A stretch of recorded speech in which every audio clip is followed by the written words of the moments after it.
Грчкиот одговор на македонската дипломатска офанзива представува ладен туш за оптимистите дека поинаков пристап може да го реши деценискиот спор, велат аналитичарите.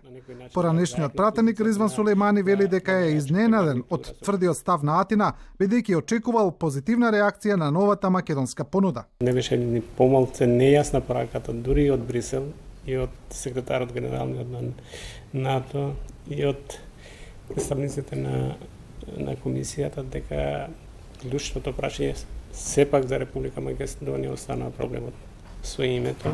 Поранешниот функционер Перо Димшовски пак вели дека грчките позиции формално остануваат исти, но има позитивно придвижување кое треба да изнуди отстапки од двете страни. Зошто тогаш преговараме ако не се омекнуваат позициите? И самиот грчки министер спомна компромис. Компромисот е нешто што околу кое 20 треба да отстапат. Не може само еден да отстапи, тогаш не е тоа, по дефиниција не е компромис. Така да ја не верувам дека ќе има многу тврди линии од страна на Грција. За време на вчерашната посета на Атина, грчкиот министер за надворешни работи Кодзијас на колегата Димитров му порача дека е потребно решение за името за влегување во Европската унија и НАТО.